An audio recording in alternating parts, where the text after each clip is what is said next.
Hi guys, ഇന്ന് ഞങ്ങൾക്ക് PG first sem എക്സാമാണ്. എല്ലാവരും ഇപ്പോൾ എക്സാമിന് പോകുക. എക്സാമിന് കയറും മുമ്പ് വരെ എല്ലാവർക്കും പഠിക്കണം. അപ്പോൾ എല്ലാവരും പഠിച്ചുകൊണ്ടിരിക്കുകയാണ്. ക്ലാസ്സിലത്തെ ഒരു കുട്ടി വിടാണ്ട് എല്ലാ കുട്ടികളും എക്സാമിന് കയറുമ്പോൾ പഠിച്ചുകൊണ്ട്. പക്ഷേ ഞാൻ മാത്രം പഠിക്കുന്നില്ല.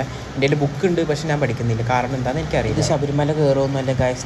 ഞങ്ങൾ ഡിപ്പാർട്ട്മെൻറ്റിൽ പോയി ഹാൾ ടിക്കറ്റ് മേടിക്കാനാണ്. ഞാൻ മേടിച്ചു.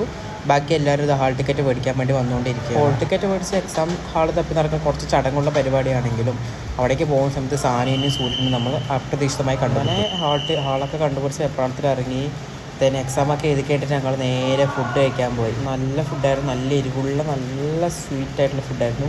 ഇത് ശ്രീലേഖ ഗായ്സ്. ശ്രീലേഖയ്ക്ക് നല്ല ടെൻഷനായിരുന്നു. ക്യാമറ ഓണാക്കിയത് നിഖിൽ, അനീഷ് അവരൊക്കെ നല്ല വെട്ടായിരുന്നു ഫുഡ്. നല്ല ടേസ്റ്റ് ഉണ്ടായിരുന്നു. അൻഷിതയ്ക്കും അഫ്നിതയ്ക്കും ഫുഡ് കഴിച്ച് മതിയാവുന്നേ ഇല്ല. നാളത്തെ പഠിക്കാൻ വേണ്ടി സുഭാഷ് പാർക്കിൽ പോയിരുന്നപ്പോഴാണ് അതൊരു തമിഴ് അണ്ണൻ വന്ന് അയാളുടെ ചരിത്രമൊക്കെ അവർക്ക് വിവരിച്ച് കൊടുക്കുകയാണ്. ഇത് കണ്ട ഞാനും നിഖിലും അന്തം വിട്ട് ഇരിക്കുകയാണ്. പിന്നെ ഞാനും അനീഷും നിഖിലും കൂടി എനിക്ക് ചെരുപ്പ് എടുക്കാൻ വേണ്ടി സെൻട്രൽ സ്ക്വയർ മാളിൽ പോയി. സെൻട്രൽ സ്ക്വയർ മാളിൽ നമ്മൾ സ്മാർട്ട് ബസാറിൽ നിന്നാണ് ചെരുപ്പ് എടുക്കുന്നത്. സ്മാർട്ട് ബസാറിൽ കയറി സാധാരണ നമ്മളെല്ലാം നോക്കണമല്ലോ. അപ്പോൾ എല്ലാം നോക്കിയതൊക്കെ ഷോർട്സിന് വേണ്ടി എടുത്താണ്. ഈ ചെരുപ്പാണ് നമ്മൾ പർച്ചേസ് ചെയ്തിട്ടുണ്ടായിരുന്നത്.